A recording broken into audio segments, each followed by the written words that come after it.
నమస్కారం. ప్రతిధ్వనికి స్వాగతం. బాధితులు ఎవరు? శిక్ష ఎవరికి? నిందితులకా నాకా? మాజీ మంత్రి వైఎస్ వివేక కుమార్తె సునీత ఆవేదనతో అంటున్న ఈ మాటలు చాలు ఆ కేసు పరిస్థితి ఏంటో చెప్పడానికి. గుండెకు స్టెంట్ వేయించుకుని చికిత్స పొందుతున్న 70 ఏళ్ల వృద్ధుడిని గంటసేపు హింసించి మరీ గొడ్డలితో నరికి చంపారు. అది జరిగింది 2019 మార్చి 15వ తేదీ అర్ధరాత్రి. ఇప్పటికి 6.5 ఏళ్లు కావస్తుంది. కానీ ఇప్పటికీ నిందితులంతా యథేచ్ఛగా బయట తిరుగుతున్నారు. నేనేమో స్వస్థలానికి రావాలన్నా భయపడుతున్నానంటూ సునీత వాపోతున్నారు. న్యాయస్థానంలో వాయిదాలకు నిందితులతో పాటు నేను కూడా హాజరవుతున్నా. ఇంకా ఎన్నేళ్ళు ఇలా న్యాయ పోరాటం చేయాలంటూ ఆవేదనతో ప్రశ్నిస్తున్నారు సునీత. ఆమెకు న్యాయం ఎందుకింత ఆలస్యం అవుతుంది? ఈ కేసులో సిబిఐ దర్యాప్తు నిజంగా పూర్తయినట్లేనా? వివేక హత్య కేసులో సునీత సంధిస్తున్న ప్రశ్నలకు సమాధానాలు ఎక్కడా? ఇదే అంశంపై నేటి ప్రతిధ్వని. మన చర్చలో పాల్గొంటున్న వారు ముప్పాళ్ల సుబ్బారావు గారు, ఏపీ బార్ కౌన్సిల్ సభ్యులు, అలాగే తులసిరెడ్డి గారు, కాంగ్రెస్ సీనియర్ నాయకులు, రవిశంకర్ రెడ్డి గారు, రాజకీయ విశ్లేషకులు, విక్రమ్ పోలా గారు, సీనియర్ పాత్రికేయులు. ముప్పాళ్ల గారు, తన తండ్రి హత్య కేసులో నిందితులు ఎవరు, శిక్ష ఎవరికి అంటూ మాజీ మంత్రి వైఎస్ వివేక కుమార్తె సునీతారెడ్డి ఇంత ఆవేదనగా ప్రశ్నిస్తున్నారు. అసలు దీనికి కారణాలేంటి? ఏం జరుగుతుంది అసలు ఈ కేసులో? ఇక్కడ ఒకటండి ప్రసాద్ గారు, ఆల్రెడీ తండ్రి మరణం దగ్గర నుంచి అక్కడ పోస్ట్ మార్టం చేయించుకోవాల్సిన పరిస్థితి నుంచి అనుమానాస్పద మృతినిగా నమోదు చేసిన కేసుని మర్డర్ కేసుగా మార్పు చేసే దగ్గర నుంచి ముద్దాయిలను అరెస్ట్ చేయడం దగ్గర నుంచి చివరికి సుప్రీంకోర్టు వరకు వెళ్ళి ఆ నలుగురే కాదు ఇంకా దీంట్లో సూత్రధారులు ఉన్నారు అని చెప్పేసని సుప్రీంకోర్టు ద్వారా డైరెక్షన్ ఇప్పించేసి సమగ్రంగా విచారణ జరపండి, ఇంకా విచారణ ఇప్పటికే జాప్యమైందని మందలింపజేసే వారి నుంచి అప్పుడు మందలించిన తర్వాత కదా అవినాష్ రెడ్డిని, భాస్కర్ రెడ్డిని A7 A8గా పెట్టింది. కాబట్టి ముద్దాయిల్ని సమగ్రంగా విచారణ జరిగే వరకు అన్ని కూడా ఈమె న్యాయ పోరాటం చేయడం ద్వారానే జరిగిందనేది వాస్తవం. నిలకడగా ఉన్నటువంటి ముందుకు కదలనటువంటి సిబిఐ గడప దొక్కుతూ వాళ్ళని ప్రతిసారి నా తండ్రి గారిని చంపిన ముద్దాయిల్ని గుర్తించండి అని చెప్పేసి తన ఆవేదన వెలుపుచ్చిన సంఘటనలు మనం చూసాం. ఏదేమైనప్పుడు కూడాను చివరికి ఇప్పుడు పరిస్థితి ఏంటంటే ముద్దాయిలతో పాటు ఈమె కూడా న్యాయస్థానానికి వెళ్లాల్సిన పరిస్థితి. హైకోర్టులో 6 కేసులు పెండింగ్ ఉన్నాయి, సుప్రీంకోర్టులో 6 కేసులు ఉన్నాయి. అవినాష్ రెడ్డికి బెయిల్ వస్తే బెయిల్ రద్దు చేయమని చెప్పేసి ఆయన బయట ఉంటే ముద్దాయిలే కాదు సాక్షులను కూడా ప్రభావితం చేస్తారని, వాళ్ళకి ప్రాణాపాయం ఉందని వాళ్ళు వేడుకుంటున్నారని చెప్పేసి నాకు నా కుటుంబానికి కూడా ప్రాణాపాయం ఉందని చెప్పేసి ఈ రోజున ఆమె ఆవేదన వెలుపుస్తా ఉంది. కానీ ముద్దాయిలు స్వేచ్ఛగా బెయిల్ మీద తిరుగుతూ ఉన్నారు. నేను న్యాయస్థానాల చుట్టూ తిరుగుతున్నాను. ఎవరు నిందితులో ఎవరు బాధితులో అర్థం కాని పరిస్థితుల్లో ఈ రోజున ఈ న్యాయ పోరాటం చేయాల్సి వస్తుందని చెప్పేసి ఆమె ఆవేదనకు అర్థం ఉంది. ఈ రోజున ఆమె గనక న్యాయ పోరాటం చేయకపోతే వివేకానంద రెడ్డి మర్డర్ కేసు అది అనుమానాస్పద మృతిగానే మిగిలిపోయి ఉండేది. ముందు వాళ్ళు చెప్పినట్టుగా ముందు హార్ట్ అటాక్ తేరి, తర్వాత గొడ్డలతో నరికిన తేరి, తర్వాత మరుసటి రోజు నారాసుర రక్త చరిత్ర. ఇలాగా వింత వింత పోగలామె చాలా స్పష్టంగా చెప్పింది. ఆ హత్య జరిగిన రోజు అవినాష్ రెడ్డి వచ్చేసి మా మీద ఫలానా ఆదినారాయణ, అలానే బీటెక్ రవి, వీళ్ళంతా కూడా సతీష్ రెడ్డి, వీళ్ళ ముగ్గురు కలిసి హత్య చేశారని చెప్పేసి తీసుకొచ్చి సంతకం పెట్టమంటే నేను నిరాకరించాను అన్నారు. అంటే అప్పటి నుంచి కూడా ఆమెని వక్ర రూపం మార్చడానికి, ఆయన తండ్రి మీద చనిపోయిన తర్వాత కూడా సాక్షి పత్రికలో ఏ విధంగా వ్యక్తిత్వ హననానికి పాల్పడారో అదంతా కూడా ఆమె యొక్క ఆవేదనలో అర్థం ఉంది. ఆమె ఆవేదన చివరికి బెదిరింపులు, నీ భర్తగారే చంపారని ఆనాటి ముఖ్యమంత్రి జగన్మోహన్ రెడ్డి గారు చెప్పినా సరే నా భర్త అయినా కానీ శిక్ష పడమంది. ఒక కన్నును ఇంకో కన్ను పొడుచుకుందా అధ్యక్ష దాన్ని అసెంబ్లీలో పోరాటం చేసింది. అలాగే అవినాష్ రెడ్డిని అరెస్ట్ చేయడానికి సిబిఐ వెనుకంజ వేసిన కర్నూలులో జరిగిన సంఘటన మీద ఆమె న్యాయ పోరాటం చేసింది. మొదటి నుంచి కూడా ఆమె పోరాట ఫలితమే ఈ రోజున కేసు నిలిచింది. అసలు నేరస్తులు నిర్ధారణ అయ్యారు, ఇంకా నిర్ధారణ కావలసిన వాళ్ళు ఉన్నారు అనేది చాలా స్పష్టంగా సునీతారెడ్డి గారు చెప్తూ ఉన్నారు. కాబట్టి ఇంకా ఆమె ఆవేదన, ఇంకా ఎంతకాలం నేను పోరాటం చేయాలి న్యాయ పోరాటం? ఇప్పటికే 6 సంవత్సరాలు కావస్తా ఉంది. సుప్రీంకోర్టులో పోరాడుతున్నాను. సిబిఐ లాంటి సంస్థలు కూడా సుప్రీంకోర్టులో విచారణ పూర్తి అయిపోయింది అంటున్నారు. విచారణ పూర్తి అవ్వలేదు, ఇంకా విచారణ ఉంది, దీంట్లో మరికొంతమంది ఉన్నారు అనేది ఆమె యొక్క ఆవేదనలో అంతరార్థంగా గుర్తించుకోవాలండి మనం. తులసిరెడ్డి గారు ఇప్పుడు గుండెకు స్టెంట్ వేయించుకొని చికిత్స తీసుకుంటున్న ఒక దాదాపు 70 ఏళ్ల వయసున్న వృద్ధ నేత అప్పుడు ఆయన వివేకానంద రెడ్డి గారు, ఆయన దారుణంగా హత్యకు గురయ్యి గొడ్డలతో నరికి చంపి 6.5 ఏళ్ళు అవుతుంది. అయినా ఇప్పటికి కూడా నిందితులు స్వేచ్ఛగా బయట తిరగలుగుతున్నారు. అసలు ఈ కేసులో ఏం జరుగుతుంది? మీ అబ్జర్వేషన్ ఏంటి ఒక కడప జిల్లా పులివెందులకు చెందిన నేతగా? Okay, justice delayed is justice denied అనేది ఇక్కడ స్పష్టంగా కనపడతా ఉంది.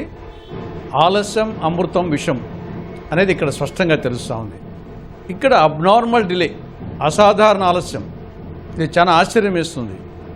వివేకానంద రెడ్డి కనీసం సాధారణ వ్యక్తి కూడా కాదైనా. ఆయన ఒక ఎక్స్ సమితి president Pulivendula, ex MLA, X MLC, X minister, ఒక మాజీ సీఎం స్వర్గీయ రాజశేఖర రెడ్డి తమ్ముడు, మొన్నటి వరకు సీఎంగా ఉన్న జగన్మోహన్ రెడ్డి చిన్నాన్న. కాబట్టి రాజకీయ అజాత శత్రువు. అటువంటి వ్యక్తి ఎక్కడ హత్య గావించబడ్డాడు? కాకులు దూరని కారడివి, చీమలు దూరని చిట్టడివి కాదు, పులివెందుల పట్టణంలో ఆయన స్వగృహంలో అతి దారుణంగా వచ్చేసి హత్య గావించబడ్డాడు. కాబట్టి ఇటువంటి పరిస్థితుల్లో దర్యాప్తు చేస్తూ ఉన్నది ఎవరు? దేశంలోనే అత్యున్నతమైన దర్యాప్తు సంస్థ సిబిఐ. సాక్షాత్తు వివేకానంద రెడ్డి గారికి కొడుకైనా కూతురైనా ఆవిడ ఒకటి నరెడ్డి సునీతమ్మ. ఆవిడ స్పష్టంగా వచ్చేసి చెప్తా ఉన్నారు, అవినాష్ రెడ్డి, జగన్ రెడ్డి వచ్చేసి వీళ్ళు మా నాన్నను హత్య చేయించారని చెప్పేసి స్పష్టంగా వచ్చేసి ఆవిడ చెప్తా ఉంది.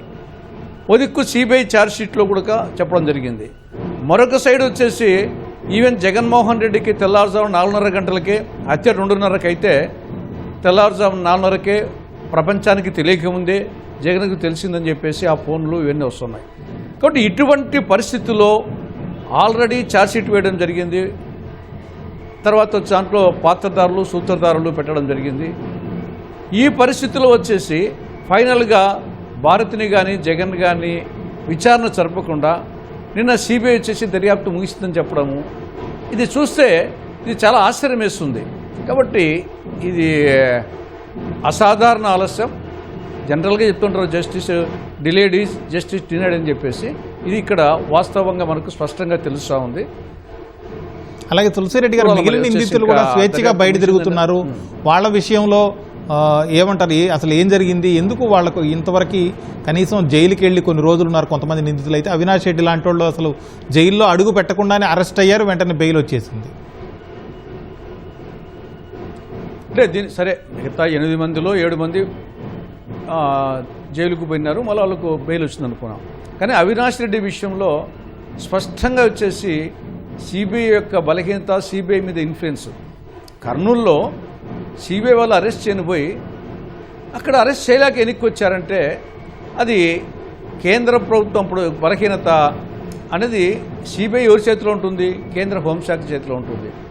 అది అవమానం. కేంద్ర హోంశాఖకు, కేంద్ర ప్రభుత్వానికి, సిబిఐకి ఒక అవమానం. అరెస్ట్ చేయను పోయి ఆడికి చేతగాక వచ్చారంటే అది రాష్ట్ర ప్రభుత్వము, కేంద్ర ప్రభుత్వము కుమ్మక్కై కేంద్ర హోంశాఖ సిబిఐ మీద చేసిన ఆ యొక్క అజమాయిషి వలన, పెత్తనం వలన వచ్చి సొల్లికి రావడం జరిగింది. ఇది కేంద్ర ప్రభుత్వానికి, సిబిఐకి సిగ్గుచేటినటువంటి విషయం. కాబట్టి మనకు అక్కడ లేకుంటే అప్పుడు అరెస్ట్ కావాల్సింది. తులసిరెడ్డి గారు, ఓకే, మిగతా 7 మంది అంటే అరెస్ట్ అయ్యారు. తులసిరెడ్డి గారు, ఆ రోజు అంటే కర్నూలులో వాళ్ళకు ముందే సమాచారం వచ్చిందో ఏదో కారణంతో వాళ్ళు అక్కడ ఒక ఎపిసోడ్ క్రియేట్ చేశారు హాస్పిటల్లో, అదంతా ఓకే. కానీ తర్వాత ఎన్నోసార్లు ఆయన ఢిల్లీలో ఉంటారు, అలాగే హైదరాబాద్లో ఉంటారు అవినాష్ రెడ్డి. అలాంటి టైంలో ఎప్పుడు ఆయన అరెస్ట్ చేయడానికి ట్రై చేయలేదు సిబిఐ? అవును, అప్పుడు ఆ గవర్నమెంట్లో చేయలేదు, ఈ గవర్నమెంట్లో చేయలేదు. ఈవెన్ ఇక్కడ రాష్ట్ర ప్రభుత్వం మారిన తర్వాత కూడా 14 నెలలు అయింది. కాబట్టి ఇక్కడ కూటమి ప్రభుత్వం వచ్చినప్పుడు చేయలేదు, అప్పుడు చేయలేదు. కూటమి ప్రభుత్వం మీద, టీడీపీ మీద ఆధారపడి కేంద్రంలో మోడీ గారు మనుగడ సాగించాల్సిన పరిస్థితిలో ఉండి కూడా ఇప్పుడు అరెస్ట్ చేయలేదు. కాబట్టి డెఫినెట్గా ఇక్కడ సిబిఐ మీద అనుమానం వస్తుంది, కోర్టుల మీద వచ్చేసి విశ్వసిత పోతుంది. కాబట్టి ఇది మొత్తం వ్యవస్థల మీదనే నమ్మకం పోయే పరిస్థితి కలుగుతుంది ఈ విషయంలో. రవిశంకర్ రెడ్డి గారు, ఇప్పుడు నాన్నను పోగొట్టుకుని పుట్టెడు దుఃఖంలో న్యాయం కోసం పోరాడుతున్న సునీత ఎవరైతే ఉన్నారో ఆవిడ కడప జిల్లాకు ముఖ్యంగా పులివెందులకు రావాలంటే భయపడుతున్నాను అని తీవ్రస్థాయిలో ఆవేదన చెందారు, వాపోయారు ఆవిడ. అసలు అక్కడ ఏం జరుగుతోంది జిల్లాలో కావచ్చు, పులివెందుల్లో ప్రత్యేకంగా?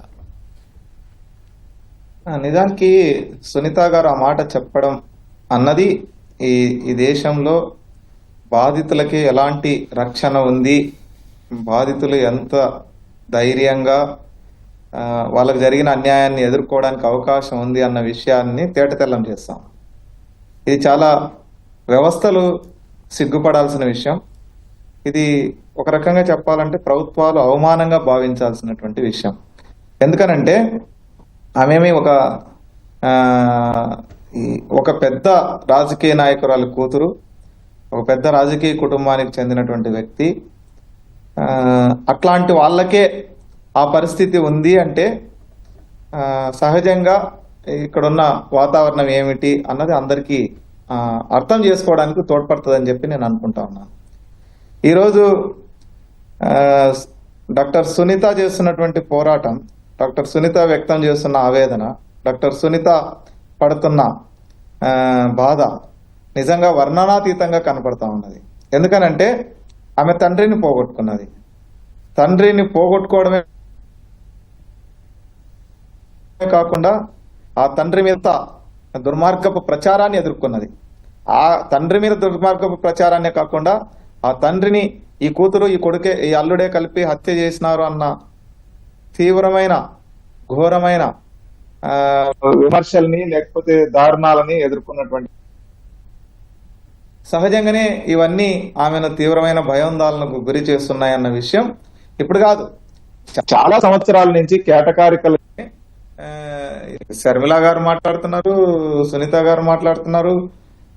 చాలా కేటకారికలుగా వాళ్ళు ప్రెస్ మీట్లు పెట్టినప్పుడు కానీ, ఎన్నికల సమయంలో కానీ, అంతకు ముందు కానీ చెప్పడం జరిగింది. చాలా భయానకమైన పరిస్థితుల్ని మేము ఎదుర్కొంటా ఉన్నాం కారణంగా, ఈ హత్య కారణంగా అన్నటువంటిది.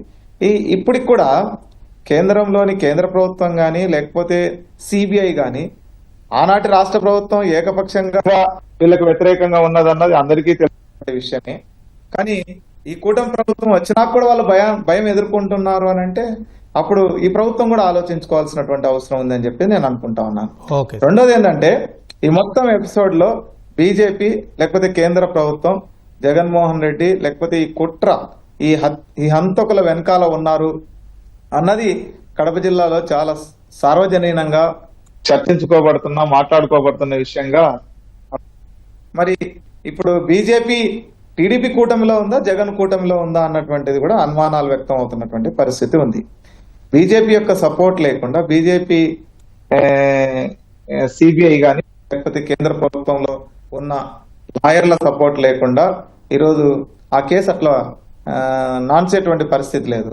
అట్లా నానుస్తున్నారు కాబట్టి వాళ్ళకి అలా ఆ రకమైన స్వేచ్ఛ లభిస్తున్నది కాబట్టి ఈమెకు ఆ రకమైన భయాన్ని కలిగిస్తున్నటువంటి పరిస్థితి ఉంది.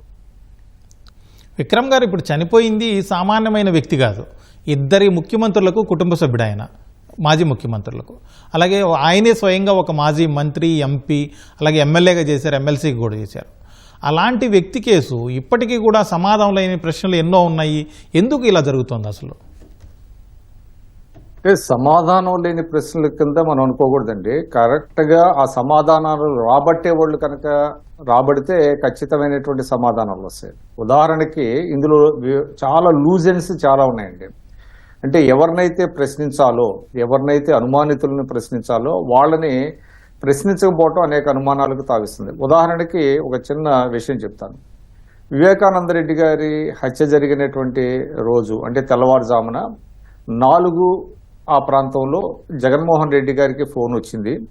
ఆ సమయంలో జగన్మోహన్ రెడ్డి గారు తన కార్యాలయంలో, అంటే ఆఫీసు ఇల్లు ఒక చోటే ఉండేది ఇక్కడ హైదరాబాద్లో, పార్టీ ఆఫీసు పక్కనే ఆయన ఇల్లు. అప్పుడు 4 గంటలకి ఆయన కొంతమంది ప్రముఖులతో, అంటే రాజకీయ నాయకులతో కూర్చొని ఆ పార్టీ మేనిఫెస్టో రూపకల్పనలో ఉన్నారని మనకి తెలిసింది. అది అన్ని పత్రికల్లో వచ్చింది. అందులో అజయ్ కల్లాం గారు వాంగ్మూలంలో కూడా అదేవిధంగా బయట కూడా చెప్పారు. 4 గంటలకి వాళ్ళు అక్కడ కూర్చున్నారు. దేనికి? మేనిఫెస్టో రూపకల్పనలో. ఆ సమయంలో జగన్మోహన్ రెడ్డి గారికి ఎవరో వచ్చి చెవులో ఏదో చెప్తే ఆయన పైకి వెళ్ళారంట. పైకి వెళ్ళి మాట్లాడి కిందకు వచ్చి చిన్నాన చనిపోయారు అనేటువంటి వార్త వాళ్ళతో చెప్పారంట. తర్వాత మళ్ళీ మేనిఫెస్టో రూపకల్పనలో ఉన్నారు. ఇక్కడ ఆశ్చర్యం ఏంటంటే, నాకు తెలిసి అదేవిధంగా వక్తలకు కూడా తెలుసు, తెల్లవారుజామున 4 గంటలకి కొంతమందిని పిలిపించి మేనిఫెస్టో రూపకల్పన ఆ సమయంలో చేయటం అనేటువంటిది చాలా విచిత్రంగా ఉందండి. అంటే 4 గంటలకి అక్కడికి రావాలని అంటే అందులో భాగస్వాములైనటువంటి వాళ్ళు 3 గంటలకో ఇంకా ముందుగాను లేచి తయారై అక్కడికి వెళ్ళాలి అంటే ఏంటి, ఇదంతా చూసా ఒక ఎలిబీని సృష్టించుకున్నట్టుగా అవసరం మనకి కనబడుతుంది. తర్వాత ఆయన పైకి ఏదో ఫోన్ వచ్చింది, వివేకానంద రెడ్డి గారు చనిపోయారనేటువంటిది పులివెందుల నుంచి ఎక్కడి నుంచో ఫోన్ వచ్చింది. బహుశా ఫోన్ వచ్చింది వారి శ్రీమతికి అయి ఉంటుంది, మరి పైకి వెళ్ళారంటే వారికి అనేటువంటిది మనం అనుకోవాలి. ఆయన అది మాట్లాడి కిందకు వచ్చి వాళ్ళకి చెప్పారని అజయ్ కల్లాం గారు చెప్పారు. మరి ఈ ఎవరు చేశారు పులివెందుల నుంచి, వాళ్ళకి ఎవరు ఫోన్ అందుకున్నారు, ఎవరి నుంచి ఎవరికి ఫోన్ వచ్చింది, ఫోన్ రాగానే మరి జగన్మోహన్ రెడ్డి గారికి ఎవరు చెప్పారు, మరి ఈ అంశాలన్నీ కూడా దర్యాప్తు అధికారులు చెప్పాలి కదండి. అంటే ఎవరిని క్వశ్చన్ చేయాలి, జగన్మోహన్ రెడ్డి గారిని క్వశ్చన్ చేయాలి. అది ఏ విధమైనటువంటిదైనా, పాజిటివ్ అయినా నెగిటివ్ అయినా, అసలు ఆయన ఇప్పటి వరకు క్వశ్చన్ చేయలేదు. అది మరి చాలా కీలకమైనటువంటిది. ఇది ఎందుకు 4 గంటలకి అక్కడ పెట్టుకున్నారు మీరు మేనిఫెస్టో రూపకల్పనకి? ఆ సమయంలో ఏ రాజకీయ పార్టీ, సరే రాత్రిపూట 11, 12 అది అలాగే స్ట్రెచ్ అయితే అది పర్వాలేదు, కానీ 4 గంటలకి అక్కడ కూర్చోవటం కొంతమందితో, అంటే జగన్మోహన్ రెడ్డి గారు వారి సమక్షంలో కూర్చోవటం అంటే ఏంటి, ఒక ఎలిబీని ఏమన్నా సృష్టించుకోవడానికి జరిగిందా అనేటువంటి అనుమానాలు వస్తున్నాయండి. అంటే ఇక్కడ ఏంటంటే మనం దర్యాప్తు అధికారులు సరైనటువంటి సాక్ష్యాధారాలు సేకరించి ఛార్జ్ షీట్ వేస్తే ఖచ్చితంగా కోర్టు తగినటువంటి చర్యలు తీసుకుంటుంది. ఇక్కడ ఏంటంటే దర్యాప్తు సక్రమంగా లేదు, దర్యాప్తు చేయాల్సినటువంటి దిశలో చేయలేదు, ఎవరినైతే క్వశ్చన్ చేయాలో వాళ్ళని చేయలేదు. ఇవాళ ఆ కేసుకు సంబంధించి 4 అనుమానాస్పద, అంటే వాచ్మెన్ రంగయ్యతో సహా 4 చనిపోయారు. ఎందుకు చనిపోయారు, వాళ్ళ అనుమానాస్పద మృతికి కారణం ఏంటి అనే దాని మీద కూడా దర్యాప్తు జరగలేదండి. అంటే ఖచ్చితంగా దీని వెనక ఏవో బలమైనటువంటి శక్తులు పనిచేస్తాయి అనేది మనకు అర్థమవుతున్నది. ఆ బలమైనటువంటి శక్తులు ఏమి, అవి ఎవరిని నియంత్రిస్తున్నాయి, ఎందుకు దర్యాప్తులు ముందుకు సాగటం లేదు, అదేవిధంగా తులసిరెడ్డి గారు చెప్పారు, అదేవిధంగా సుబ్బారావు గారు కూడా చెప్పారు.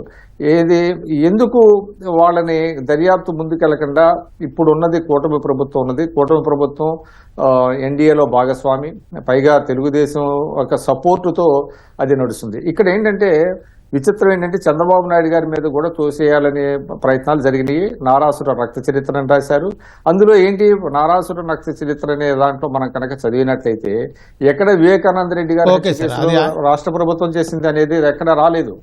అంటే కేవలం ఏంటంటే ఆయన పేరును ఉపయోగించారు తప్ప, పాత కేసులేవో చెప్పి అందులో రాశారు తప్ప, అంటే ఒక డైవర్షన్ పాలిటిక్స్ అనేటువంటిది జరిగిందండి. విక్రమ్ గారు, అలాగే ఇంకో విషయం చూస్తే, మీరు చెప్పిన టాపిక్ను బట్టే చూస్తే, ఇప్పుడు జగన్మోహన్ రెడ్డి గారికి 4 గంటలకే వాళ్ళ చిన్నాన్న చనిపోయారు అని తెలిసింది. అది హత్య లేకపోతే మామూలుగా చనిపోయారు, ఏదో రకంగా మరణ వార్త అయితే తెలిసింది ఆయనకి.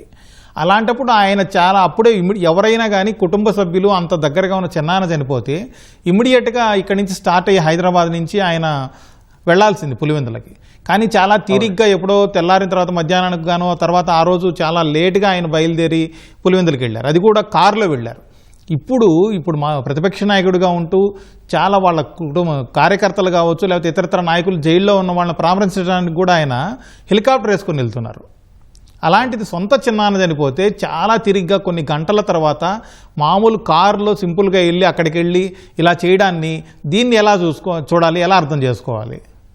ఖచ్చితంగా అండి. ఇవాళ మీకు అదే కాదు, ఆయన కారులో చాలా ఎక్కువ సమయం తీసుకుని వెళ్ళటమే కాకుండా ఆయన వార్త తెలిసిన తర్వాత కూడా ఆ సమావేశాన్ని కొనసాగించారని కూడా నేను అదే అడుగుతున్నాను. సమావేశాన్ని కొనసాగించారు, చాలా తీరిగ్గా బయలుదేరారు. చాలా తీరిగ్గా ఇప్పుడు సొంత చిన్నాన్న ఆయన మరి చాలా కీలకమైనటువంటి వ్యక్తి. రాజశేఖర రెడ్డి గారికి ఒక ప్రాక్సీగా, ఆయన బదులుగా, ఆయన తరఫున మొత్తం ప్రచారం కావచ్చు ఏదైనా కూడా ఆయనకి అన్నీ ఆయనే చూసేవాళ్ళు. అటువంటి వ్యక్తి చనిపోతే ఆయన మళ్ళీ ఆ మేనిఫెస్టో అంత ముఖ్యమండి. మేనిఫెస్టో మీద ఎవరైనా సరే, మనం మానవ మాతృలు అనే వాళ్ళు ఎవరైనా కూడా ఒక అటువంటి సంఘటన జరిగినప్పుడు ఇమ్మీడియట్ గా ప్రతిదీ కూడా వాయిదా వేసుకొని రష్ అవుతారు అక్కడికి.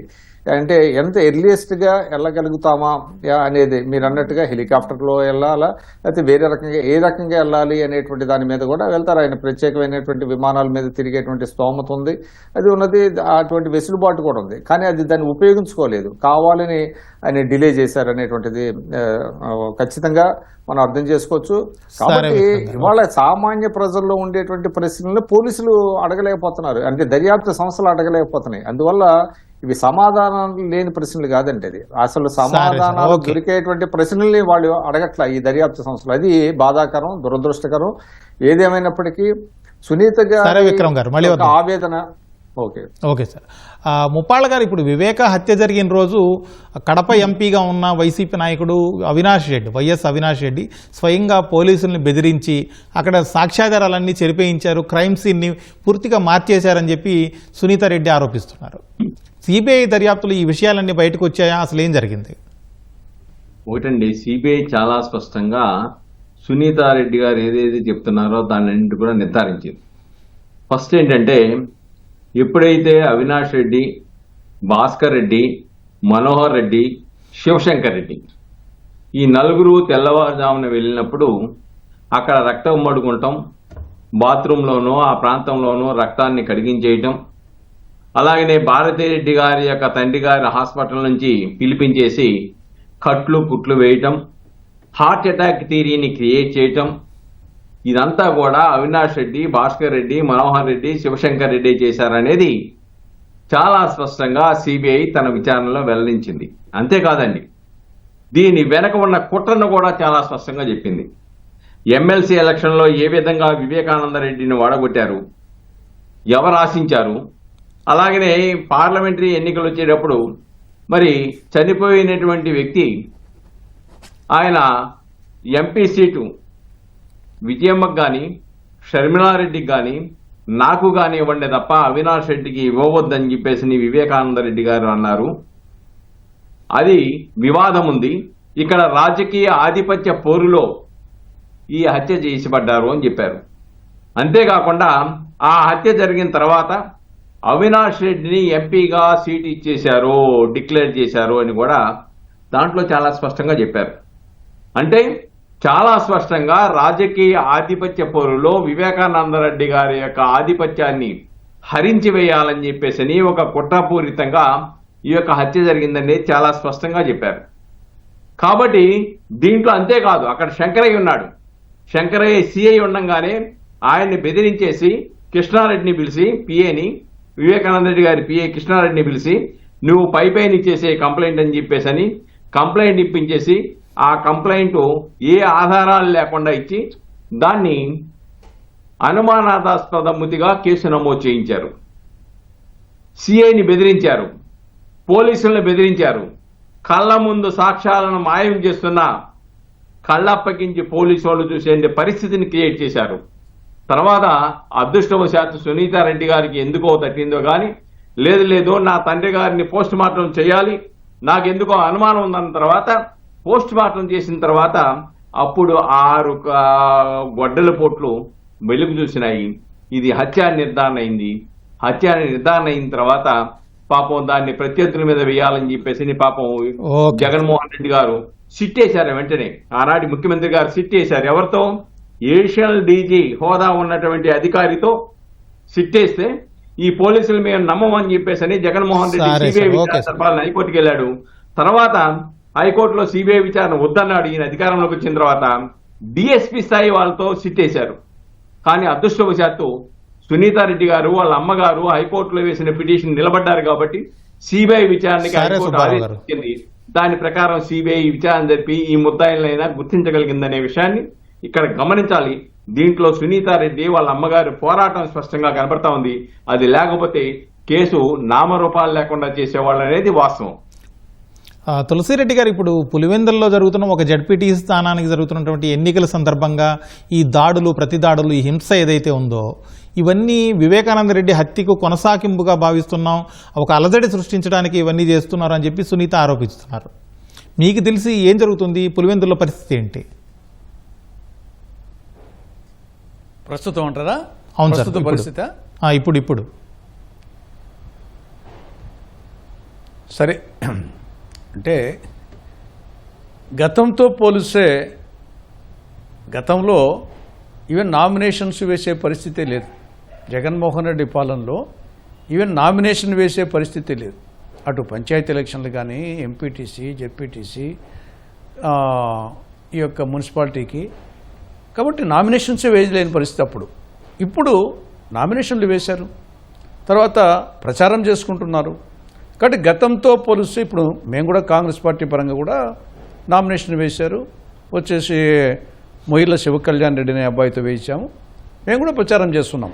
కాబట్టి మాకు ఎక్కడ ఏం ఆటంకం రాలేదు. తులసిరెడ్డి గారు అయితే కాబట్టి తులసిరెడ్డి గారు పోలిస్తే మాత్రం సునీతారెడ్డి గారు చెబుతోంది, అంటే ఇటీవల కొన్ని దాడులు జరిగాయి, కొంతమంది మీద హత్యాయత్నాలు లాంటివి జరిగాయి. ఈ ఘర్షణలన్నీ వివేకానంద రెడ్డి హత్య తర్వాత దాని కొనసాగింపుగా ఒక అలజడి సృష్టించడానికి వైసీపీ వాళ్ళు చేస్తున్న పనిగా ఆవిడ ఆరోపించారు.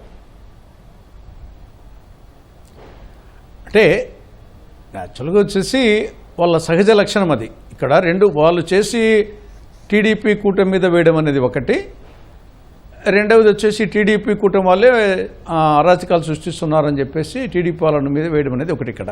కాబట్టి ఆ కోణంలో చూస్తే సరే, అందుకే కంపేర్ చేశాను. గతంతో పోలిస్తే ఇప్పుడు ఆ పరిస్థితి లేదు. మేము కూడా నామినేషన్ వేసాము, ప్రచారం చేస్తున్నాము.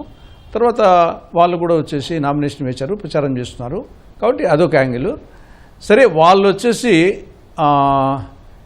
మొదటి నుండి కూడా భయపడించేసి ఆ నేచర్తో ఉండేది కాబట్టి ఇప్పుడు కూడా ఆ విధంగా చేయాలని ప్రయత్నం చేస్తారు. వివేకానంద రెడ్డిదే కాదు, జనరల్గా లాస్ట్ టైం వచ్చేసి రాష్ట్ర వ్యాప్తంగా కూడా అటువంటి ప్రయత్నం చేశారు లోకల్ బాడీ ఎలక్షన్స్లో. నాట్ ఓన్లీ పులివెందుల, మొత్తం ఎంటైర్ రాష్ట్రం అంతా చేశారు. కాబట్టి వాళ్ళకి అది జగన్మోహన్ రెడ్డికి అది సహజ లక్షణం వచ్చేసి. కాబట్టి అదే ఒక పులివెందుల వివేకానంద రెడ్డి గారిది కంటిన్యూ చేసి కాకుండా ఓవరాల్గా వాళ్ళ లక్షణమే రాష్ట్రం అంతా చేశారు. సరే, కాబట్టి ఆ యాంగిల్లో మనము చూడాల్సి వస్తుంది. రవిశంకర్ రెడ్డి గారు, ఇప్పుడు వివేక చనిపోయిన రోజు ఆయన శవయాత్ర కూడా జగన్ అంగీకరించలేదు, అలాగే అంత్యక్రియలను కూడా చాలా వేగంగా పూర్తి చేయించారని చెప్పి సునీత అంటున్నారు. దీని వెనక ఏం జరిగి ఉండొచ్చు, ఎందుకు ఆ విధంగా చేశారని అనుకుంటున్నారు? ఇది యాక్చువల్గా ఇది కొత్త విషయం. ఎందుకంటే పులివెందల్లో ఏ చిన్న సంఘటన జరిగినా వేలల్లో పోగేసి ప్రదర్శనలు చేయడం, బల ప్రదర్శనలు చేయడం, వాళ్ళ దర్పాన్ని ప్రదర్శించడం అన్నది సహజంగా జరిగేటువంటి కార్యక్రమం పులివెందల్లో. వైఎస్ కుటుంబానికి సంబంధించి ఏం జరిగినా అట్లాంటిది ఒక మాజీ ముఖ్యమంత్రి సోదరుడు ఇంకొక మాజీ ముఖ్యమంత్రికి చిన్నాన్న, మాజీ మంత్రి, మాజీ ఎంపీ, మాజీ ఎమ్మెల్యే, ఇన్ని ఉన్నటువంటి వివేకానంద రెడ్డి హత్య చేయబడితే ఆ హత్య చేసినటువంటి వ్యక్తి శవయాత్ర కూడా జరపద్దు అన్నారంటే చాలా స్పష్టంగా అర్థమవుతుంది. దాని వెనకాల ఉన్న ఇంటెన్షన్స్ కానీ, దాని వెనకాల ఉన్న వాళ్ళ ప్రయోజనాలు కానీ చాలా స్పష్టంగా కనపడతా ఉన్నాయి. రవిశంకర్ గారు, అదే అన్నది కూడా ఎవరో కాదు, జగన్ గారే అన్నారని చెప్పి సునీత చెబుతున్నారు. జగన్మోహన్ రెడ్డి ఆ మాట అన్నాడు అని అంటే అంతకన్నా దౌర్భాగ్యపు పద్ధతి ఇంకేముండదు. ఎందుకంటే ఎంత చిన్న కార్యకర్త చనిపోయినా కూడా పెద్ద పెద్ద ర్యాలీలు చేస్తున్నారు, దానికి వీళ్ళపై పాడలు మోస్తున్నారు, వీళ్ళు సొంత ఇంట్లో వాళ్ళు చనిపోయినంత ఫీల్ అయిపోయి ఏడుస్తున్నట్టు నటిస్తా ఉన్నారు. లేకపోతే జనాన్ని అంతా ఊర్ల నుంచి అంతా పోగేసి ఆ ఊర్లకు పోయి బల ప్రదర్శన చేస్తా ఉన్నారు. మొన్న మనం చూసినాం పల్నాడులో అట్లాంటి ఇన్సిడెంట్ జరిగింది, ఇంకొక చోట అట్లాంటి ఇన్సిడెంట్ జరిగింది. అట్లాంటి చోట జగన్మోహన్ రెడ్డి గారు సొంత చిన్నాన్న చనిపోతే ఒక యాత్ర నిర్వహించాల్సిన అవసరం లేదు, దానికి కావాల్సినంత జనం చూసే అవకాశం కల్పించాల్సిన అవసరం లేదని చెప్పినాడు అంటే అంతకన్నా దిక్కుమాలిన తనము, అంతకన్నా దిక్కుమాలిన ఆలోచనలు ఏముంటాయని చెప్పేది ఎవరైనా చెప్పొచ్చు. తర్వాత సునీత ఈ రోజు చెప్పడం వల్ల అది ఇంకా చాలా పెద్ద చర్చనీయాంశంగా మారింది. ఎందుకంటే సొంత చిన్నాన్న శవయాత్ర కూడా నిర్వహించడానికి ఆటంకపరిచినంత పరిస్థితులు ఎందుకున్నాయి అనేది చాలా స్పష్టం. ఎందుకంటే వాళ్ళే వేసేసినారు, వాళ్ళే కట్లు కట్టుకున్నారు, వాళ్ళే కుట్లు వేసుకున్నారు, వాళ్ళే శవాన్ని దహనం చేయాలనుకున్నారు. కాబట్టి ఇవన్నీ ఏమొద్దు, సింపుల్ గా అయిపు చేస్తే సరిపోతుంది అని చెప్పేటువంటిది ఎవరికైనా అర్థమవుతున్నటువంటి విషయమే ఇది.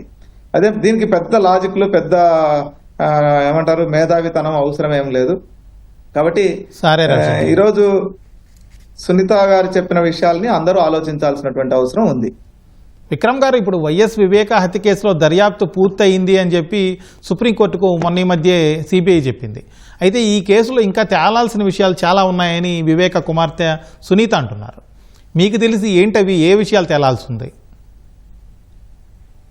చాలా అంశాలు ఉన్నాయండి. ఇందాకే మనం చెప్పుకునేది, ఇప్పుడు ఏదైతే అందరూ అక్కడ జగన్మోహన్ రెడ్డి గారిని క్వశ్చన్ చేయాలి, జగన్మోహన్ రెడ్డి గారు ఇప్పుడే చెప్పారు కదా, ఎందుకు అంత హరీవరీగా ఆయన శవయాత్రని ముగించేసి ఖననం చేయాలి, దహన సంస్కారాలు అవి చేయాలని ఆయన ఎందుకు తొందర పెట్టారు, ఎందుకు ఆలస్యంగా వెళ్ళారు, ఎందుకు మళ్ళీ సిబిఐ అపోజిషన్ ఉన్నప్పుడు సిబిఐ ఎంక్వైరీ కావాలని డిమాండ్ చేసి తన అధికారంలోకి వచ్చిన తర్వాత అవసరం లేదని దాన్ని ఎందుకు విత్డ్రా చేసుకోవాల్సి వచ్చింది. అదేవిధంగా వివేకానంద రెడ్డి గారు చనిపోయినప్పుడు సాక్షి ఛానల్లో ఆయనకు గుండెపోటుతో మరణించారని ఎవరు చెప్పారు, ఆ స్క్రోలింగ్స్ ఎవరు ఇచ్చారు, విజయసాయి రెడ్డి గారికి ఎవరు చెప్పారు, విజయసాయి రెడ్డి గారు కెమెరాల ముందుకు వచ్చి ఎందుకు మీడియాతో చెప్పారు, ఇటువంటి అనేక ప్రశ్నలు, అవి అన్ని ప్రాథమిక ప్రశ్నలు అండి. ఇవన్నీ చాలా డీప్ క్వశ్చన్స్ కూడా ఏం కాదు, చాలా పెరిఫరల్ గా పైన అడిగే క్వశ్చన్స్ మాత్రం ఇవన్నీ. వీటికి కూడా సమాధానాలు రాబట్టలేకపోయింది సిబిఐ అంటే ఇంకా సిబిఐకి ఉన్నటువంటి ప్రతిష్ట ఏమైంది. మనకు తెలుసు, దేశంలో అనేకమైనటువంటి క్లిష్టమైనటువంటి కేసుల్ని పరిష్కరించినటువంటి ఘనత సిబిఐకి ఉన్నది, అదేవిధంగా సిట్కు ఉంది. ఇటీవల మనం కొన్ని చూస్తున్నాం, రాజీవ్ గాంధీ గారి హత్య కేసు ఓటీటీలో వస్తున్నాయి.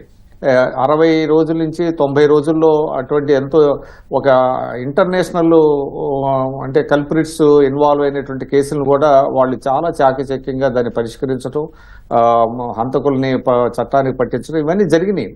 సో పైగా మన దేశంలో పోలీసు వ్యవస్థ కనుక సక్రమంగా పనిచేస్తే ముద్దాయిలు తప్పించుకునేటువంటి పరిస్థితి లేదండి. ఇక్కడ ఏంటంటే చాలా స్పష్టంగా ఏం జరుగుతున్నదంటే, ఇవాళ ప్రజల నాలుకల్లో ఏదైతే కడప జిల్లా కావచ్చు, పులివెందులో కావచ్చు, సామాన్యులు అడుగుతున్నటువంటి ప్రశ్నలు కూడా వాళ్ళు చేయలేకపోతున్నాయి దర్యాప్తు సంస్థలు. అంటే దీని వెనక ఏదో బలమైనటువంటి శక్తులు ఎందుకు పనిచేస్తున్నాయి. దీని మీద ఇంకోటి కూడా మనం ఖచ్చితంగా ఏంటంటే, వాళ్ళ కూటమి ప్రభుత్వం కూడా కొంత ఒత్తిడి తేవాల్సినటువంటి పరిస్థితి అయితే ఉన్నది. ఎన్డీఏ ప్రభుత్వం మీద ఒత్తిడి తీసుకురావాలి. ఎందుకంటే ఇది ఒక బ్యాడ్ ఎగ్జాంపుల్గా మారిపోద్దండి. అంటే ఒక పవర్ఫుల్ పొలిటీషియన్ని, ఒక పెద్ద రాజకీయ కుటుంబం నుంచి వచ్చినటువంటి వ్యక్తిని చంపేసి తప్పించుకోగలిగితే ఇక సామాన్యులకి రక్షణ ఏముంటుంది అనేటువంటి ఒక ప్రశ్న ఉంటుందండి. అందువల్ల దీనిని చాలా సీరియస్ గా తీసుకోవాలి కూటమి రాష్ట్రంలో ఉన్నటువంటి కూటమి ప్రభుత్వం. అదేవిధంగా కేంద్రం కూడా దీని మీద దృష్టి సారించాలి. ఇటువంటి కేసులు కనుక అన్సాల్వ్డ్గా ఏదో సాక్ష్యాలు దొరకలేదని చెప్పి కేసు మూసేస్తే కనుక అది చాలా అప్రదిష్ట, ప్రజల్లో ఒక భయాందోళన కూడా కలిగేటువంటి పరిస్థితి ఉంటుంది. కాబట్టి అందరూ కూడా దీని మీద దృష్టి పెట్టాలి, దీని మీద ఒత్తిడి చేయాల్సినటువంటి పరిస్థితి ఉంది. ఇవాళ నేను అనుకోవటం సిబిఐ చెప్పినప్పటికీ కూడా నేను అనుకోవటం కోర్టులు ఖచ్చితంగా సిబిఐ దర్యాప్తును తప్పుపట్టేటువంటి అవకాశం ఉంటుంది. అదేవిధంగా ప్రాసిక్యూషన్ కూడా బలంగా తమ వాదనను వినిపించాలి. అదేవిధంగా సాక్ష్యాధారాలని వాళ్ళకి చేసేటట్టుగా చెప్పాలి తప్ప ఏదో అయిపోయింది అని చేతులు దులుపుకుంటే మాత్రం ప్రజలు క్షమించరండి. ముప్పాళ్ళ సుబ్బారావు గారు, ఇప్పుడు ఇంతకుముందు మన చర్చలో కూడా వచ్చినట్టు ముఖ్యంగా ఈ కేసులో అనుమానిస్తున్న జగన్మోహన్ రెడ్డి, ఆయన భార్య భారతీ రెడ్డిని విచారించకుండానే సిబిఐ దర్యాప్తు ముగిసింది అని సుప్రీంకోర్టుకు చెప్పడాన్ని ఎలా చూడాలి? దీని మీద కొన్ని సందేహాలు రావట్లేదంటారా? డెఫినెట్గా అండి. ఎందుకంటే గతంలో కూడా సిబిఐ అనేక విమర్శలను ఎదుర్కొంది. సుప్రీంకోర్టు లాంటి సంస్థలు, లేకంటే మద్రాస్ హైకోర్టు లాంటి న్యాయ వ్యవస్థ, న్యాయమూర్తులు కూడా సిబిఐ అనేది పంజరంలో చిలక లాంటిది, దానికి స్వేచ్ఛ లేకుండా ఏమీ చేయలేదని చెప్పేసి స్పష్టంగా వ్యాఖ్యానించిన అంశాలను మనం, న్యాయమూర్తులు వ్యాఖ్యానించిన అంశాలను మనం ఇప్పుడు గుర్తుంచుకోవాల్సిన పరిస్థితి.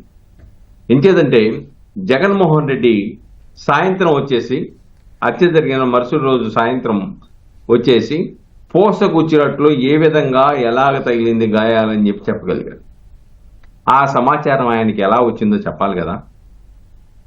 అంతేకాకుండా అలానే మార్నింగ్ ఉదయాన్నే ఎవరు భారతీరెడ్డి గారికి, జగన్మోహన్ రెడ్డి గారికి ఏ విధంగా చనిపోయాడని చెప్పారు, ఏమని చెప్పారు, ఎవరు ఫోన్ చేశారో విచారించాలి కదా.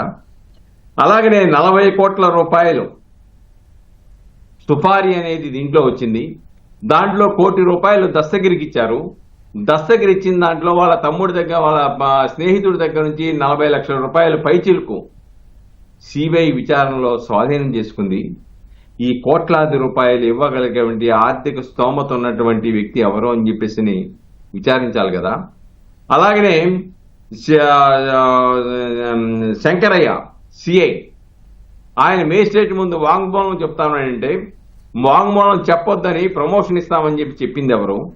ఆయన వాంగ్మూలం చెప్పనన్న తర్వాత సస్పెండ్ లో ఉండి విధి నిర్వహణ లోపానికి పాల్పడినటువంటి హత్య ప్రాంతాల్లో సాక్ష్యాలను మాయం చేసినప్పుడు కళ్ళప్పగించి చూసినటువంటి ఆయన్ని ప్రమోషన్ ఇచ్చేసి 10 రోజులు తిరగకుండానే ఆయనకి పోస్టింగ్ ఎవరిచ్చారు, ఎలాగిచ్చారు, ఇవన్నీ విచారణ జరపాల అవసరం లేదా? ఈ రోజున సునీతారెడ్డి గారు అనేక అంశాలు చెప్తూ ఉన్నారు. ఏ విధంగా జగన్మోహన్ రెడ్డి బెదిరించాడు, నువ్వు ఉపసంహరించుకోమన్నాడు, లేదంటే సిబిఐ విచారణ ఎందుకు ఉపసంహరించుకున్నాడు, అలాగనే చంద్రబాబు నాయుడు గారు ఏషియల్ డీజీ హోదా ఉన్నటువంటి వ్యక్తిని సిట్లో పెడితే దాన్ని కాదని చెప్పేసి డిఎస్పీ హోదాలో ఉన్నటువంటి ఎలా పెట్టారు, అలాగనే ఎందుకు ఈ రాష్ట్ర ప్రభుత్వం సహకరించలేదు, ఎందుకు సునీతారెడ్డి గారు ఈ రాష్ట్రంలో మాకు న్యాయం జరగదని చెప్పేసి పక్క రాష్ట్రానికి బదిలీ చేయించుకున్నారు. ఇలాగా అలాగనే విజయసాయి రెడ్డి గారు ముందుగా హార్ట్ అటాక్ థియరీ అని చెప్పాడు. ఆయన ఏం చెప్తున్నాడు మీడియాలో, ఆల్రెడీ నేను ఫోన్ చేశాను అవినాష్ రెడ్డికి, ఆ ఫోన్ పక్కన ఎవరికో ఇచ్చి ఎవరో చెప్పారు ఇది హార్ట్ అటాక్ అని చెప్పేసని. హార్ట్ అటాక్ థియరీలో భాగస్వాములు ఎవరు? అసలు ఇది వాళ్ళ వరకే జరిగిందా? ఇంకా దీంట్లో ఇంకా అనకొండలు ఎవరున్నారు? మిగతా వాళ్ళు ప్రోద్బలం లేకుండా అంత డేరుగా ఆ విధంగా హత్య చేసేటువంటి ఒక పలుకుబడి కలిగిన వ్యక్తి, మంత్రిగా చేసిన వ్యక్తి, అలాగనే రాజకీయ ఉద్దండుగా ఉండి అసలు ఎవరితోనూ ఎందుకు చనిపోయాడు అనేది విచారణ భారతిరెడ్డి గారిని, అలానే జగన్మోహన్ రెడ్డి గారిని, విజయసాయి రెడ్డిని వీళ్ళందరినీ విచారించవలసిన అవసరం లేదా? విచారించకుండా దర్యాప్తు ముగిసింది అని అంటే రేపు ఏమిటి అక్కడ ఏంటి పెండింగ్ ఉంది, సుప్రీంకోర్టులో ఉంది ఏంటి, బెయిల్ అవినాష్ రెడ్డికి బెయిల్ రద్దు చేయాలనే వాదన జరగబోతోంది. దాంట్లో సునీతారెడ్డి ఏం చెప్పింది, సాక్షులను ప్రభావితం చేస్తా ఉన్నారు, ఇప్పటికే అనేక మంది చనిపోయారు అనుమానాస్పద మృతిలో, కాబట్టి ఈయనకి చాలా అలానే కర్నూలు అరెస్ట్ చేయడానికి కూడా సిబిఐ సహకరించలేదు, ఇవన్నీ చెప్పింది. ఇప్పుడు దర్యాప్తు పూర్తయిందంటే ఆయనకి బెయిల్ రద్దు చేయొద్దని చెప్పినట్టుగా పరోక్షంగా. కాబట్టి అలాంటి దాని మీద విచారణ జరపాలని న్యాయస్థానం ఎప్పుడూ చెప్పదు. అది సిబిఐ దర్యాప్తు సంస్థ యొక్క సుబ్బారావు గారు. సరే సార్, ఓకే, టైం అయిపోతుంది. తులసిరెడ్డి గారు, ఇప్పుడు రాష్ట్ర ప్రభుత్వం ప్రాథమికంగా కొంత విచారణ చేసింది ఈ కేసులో, అలాగే కేంద్ర ప్రభుత్వ దర్యాప్తు సంస్థ సిబిఐ పూర్తి స్థాయిలో విచారణ చాలా వరకు చేసింది, కొంత పెండింగ్ ఉన్నప్పటికీ. వాళ్ళు చాలా సాంకేతిక పరిజ్ఞానంతో చాలా ఆధారాలు కూడా సేకరించారు. అయినా కూడా ఇవన్నీ ఉన్నా కూడా నిందితులు బయట తిరుగుతున్నారు అంటే ప్రజలకు ఈ వ్యవస్థల మీద ఎలా నమ్మకం కలుగుతుంది? మీరు చెప్పినట్లు టెక్నికల్ సమాచారం ఉంది, సర్కమ్స్టెన్షియల్ ఎవిడెన్స్ ఉంది. టెక్నికల్ సమాచారం తీసుకుంటే కాల్ డేటా, పాత్రదారులు సూత్రధారుల మధ్య కాల్ డేటా, తర్వాత సీసీటీవీ ఫుటేజ్, వైఫై సమాచారం, ఫారెన్సిక్ ల్యాబొరేటరీ రిపోర్ట్, తర్వాత నిపుణుల అభిప్రాయాలు, సాక్షుల వాంగ్మూలాలు, ఇక్కడ సుబ్బారావు గారు చెప్పినట్టు డబ్బులు మారిన విషయము, తర్వాత రక్తాన్ని తుడవడము, బ్యాండేజ్ కట్టడము, తర్వాత శవపేటికకు పూలదండలతో అలంకరించడము, ఇవన్నీ అటు టెక్నికల్ ఇటు సర్కమ్స్టెన్షియల్. కాల్ డేటా వచ్చేసి 14 సాయంత్రం నుండి 15 ఉదయం వరకు ఏం జరిగింది ఆ కాల్ డేటా. ఎందుకంటే హత్య జరిగింది దాదాపు 15వ తారీఖున తెల్లవారుజామున 1-2:30 మధ్య జరిగినట్టుంది. ఈ నేపథ్యంలో 14వ తారీఖున అవినాష్ రెడ్డి నుండి శివశంకర్ రెడ్డికి, ఉదయ్ కుమార్ రెడ్డి నుండి అవినాష్ రెడ్డికి, శివశంకర్ రెడ్డి నుండి గంగిరెడ్డికి, గంగిరెడ్డి నుండి సునీల్ యాదవ్కు, ఇవన్నీ 14వ తారీఖున సాయంత్రం దాదాపు 6:45 నుండి రాత్రి 9-12 వరకు ఈ యొక్క టెలిఫోన్ కాల్స్ వచ్చేసి స్పష్టంగా కాల్ డేటాలో ఉంది. ఇక 15వ తారీఖున అంటే హత్య జరిగిన రోజు 5:58 శివశంకర్ రెడ్డి నుండి అవినాష్ రెడ్డికి ఫోన్ పోయింది. ఏది A5 నుండి A7కు. ఉదయ్ కుమార్ రెడ్డి 6:10 ఉదయ్ కుమార్ రెడ్డి నుండి అవినాష్ రెడ్డికి ఫోన్ పోయింది. 6:10 ఉదయ్ కుమార్ రెడ్డి వచ్చేసి A6, అవినాష్ రెడ్డికి A7కి పోయింది. శివశంకర్ రెడ్డి నుండి గంగిరెడ్డికి, శివశంకర్ రెడ్డి వచ్చేసి A5, గంగిరెడ్డి A1కు వచ్చేసి 9:32 అక్కడికి పోయింది. ఉమాశంకర్ రెడ్డి నుండి గంగిరెడ్డికి, సునీల్ యాదవ్ నుండి దస్తగిరికి, దస్తగిరి నుండి సునీల్ యాదవ్కు, సునీల్ యాదవ్ టు ఉమాశంకర్ రెడ్డి, ఉమాశంకర్ రెడ్డి సునీల్ యాదవ్. ఇంత స్పష్టంగా కాల్ డేటా వచ్చేసి 14వ తారీఖు సాయంత్రం నుండి 15 వచ్చేసి జరిగినది అంత స్పష్టంగా పాత్రదారులు సూత్రధారుల మధ్య కనపడతా ఉంది. ఇంకా ఫారెన్సిక్ ల్యాబొరేటరీ రిపోర్ట్ ప్రకారంగా 15వ తారీఖున తెల్లవారుజామున 1 గంట 58 నిమిషాలకు సునీల్ యాదవ్ అవినాష్ రెడ్డి ఇంట్లో ఉన్నట్టు తెలిసింది. 15వ తారీఖున 1 గంట 58 నిమిషాలకు సునీల్ యాదవ్ అంటే పాత్రధారి అవినాష్ రెడ్డి సూత్రధారి ఇంట్లో ఉన్నట్లు సిఎఫ్ఎస్ఎల్ నివేదిక చెప్తా ఉంది. కాబట్టి ఇంత టెక్నికల్ ఎవిడెన్స్ ఉండి సర్కమ్స్టెన్షియల్ ఎవిడెన్స్ ఉండి ఉన్నప్పుడు కూడా దీనికి ఇంతవరకు 6 సంవత్సరాలు అయిందంటే ఇంకా వచ్చేసి దర్యాప్తు చేయలేదంటే ఇంతకంటే దురదృష్టకరం ఇంకోటి ఉండదు. రవిశంకర్ రెడ్డి గారు, ఇప్పుడు వివేకానంద రెడ్డి హత్య కేసులో ఏదో రకంగా సంబంధం ఉన్న వాళ్ళు కొంతమంది హత్య చేయబడ్డారు, వివిధ రూపాల్లో మరణించారు. దీనిపైన చాలా అనుమానాలు ఉన్నాయి వీటి గురించి. అసలు ఎవరన్నా పట్టించుకున్నారా ఈ విషయాలని?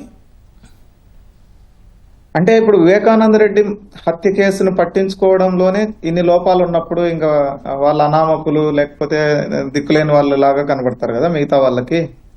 అందుకని ఎవరు పట్టించుకోరు వాళ్ళని. ఎందుకంటే వాళ్ళని పట్టించుకుంటే ఈ కేసు చాలా బలంగా కనబడుతుంది కాబట్టి, వాళ్ళని పట్టించుకుంటే ఈ కేసులో ఏమేమి ఉన్నాయో తెలుస్తుంది కాబట్టి ఆ కేసునే పట్టించుకోకుండా వదిలేయాలనుకునేటువంటి స్థితి ఉన్న ప్రభుత్వము, వ్యక్తులు, యంత్రాంగం ఉన్న నేపథ్యంలో వీళ్ళ కేసుల గురించి ఎందుకు అవి సహజ మరణాలని లేకపోతే అవి గుండెపోటు మరణాలని లేకపోతే ఆత్మహత్యలని చాలా సులభంగా క్రియేట్ చేసి వాటన్నింటినీ మసిపూసి మారడికాయ చేసినటువంటి పరిస్థితి మనం గమనిస్తా ఉన్నాం.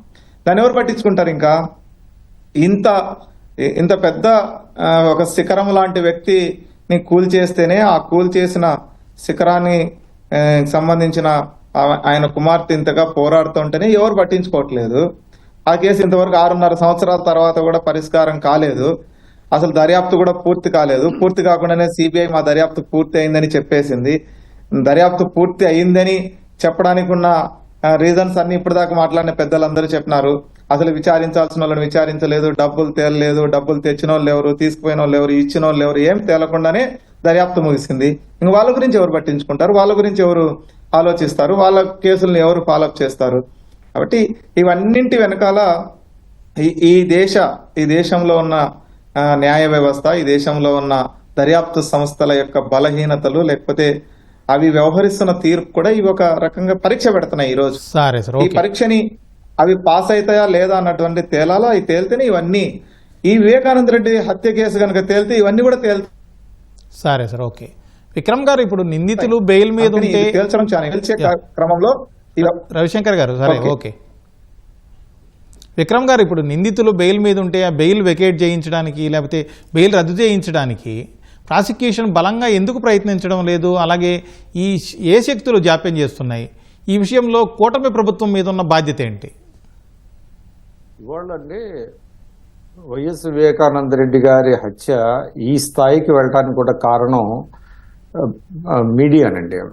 అంటే ఒక రకంగా సునీత గారు ఆమె యొక్క ఆర్తనాదాలు పట్టించుకొని ఆమెకి న్యాయం చేయాలని ఆమె తరఫున నిలబడి పోరాడిన వాళ్ళల్లో ఖచ్చితంగా మీడియా పాత్ర చాలా ప్రశంసనీయమండి. మీడియా వల్లనే కనీసం ఈ స్థాయికి వెళ్ళింది, లేకపోతే ఎప్పుడో కూడా ఇది హషప్ అయిపోయేది.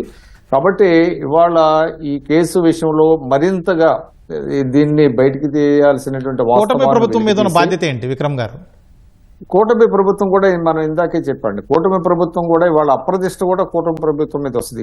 ఈ కేసు కనుక అది ముగిసిపోతే, నిందితులు కనుక జైలుకి వెళ్ళకపోతే, చట్టానికి చిక్కకపోతే మాత్రం ఖచ్చితంగా కూటమి ప్రభుత్వం కూడా అప్రదిష్ట పాలవుతుంది. విక్రమ్ గారు, అలాగే చంద్రబాబు నాయుడు గారితో పాటు కూటమి ప్రభుత్వంలోని పెద్ద పెద్ద నాయకులందరూ ప్రతిపక్షంలో ఉన్నప్పుడు హూ కిల్డ్ బాబాయ్ అని పెద్ద ఎత్తున ప్రచారం చేశారు. ఇప్పుడు ఎందుకు ఎవరు దాని గురించి కనీసం నోరు తెరవట్లేదు? అది వాళ్ళే సమాధానం చెప్పాలండి. అది మనం అంటే డెఫినెట్గా వాళ్ళు ఆ నినాదంతో బాగా జనంలో తీసుకెళ్ళారు. అంటే మోరోవర్ ఇవాళ తెలుగుదేశం పార్టీ చాలా నష్టపోయింది ఆ రోజున. వివేకానంద రెడ్డి గారి హత్య తర్వాత ఆ నెపాన్ని చంద్రబాబు నాయుడు గారి మీద నెట్టివేయటం వల్ల అది ఖచ్చితంగా, ఎందుకంటే ఎలక్షన్స్ ముందు జరిగింది కదా, దానికి టు దట్ ఎక్స్టెంట్ ఏంటంటే వాళ్ళు రాజకీయంగా చాలా నష్టపోయారు వాళ్ళు. అందువల్ల ఈ బాధ్యత కూటమి ప్రభుత్వం మీద ఉంది ఖచ్చితంగా.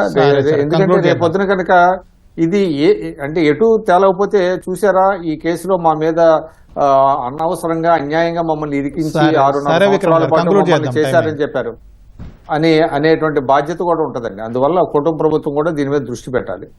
ఇది వాళ్ళ ప్రతిధ్వని. నమస్కారం.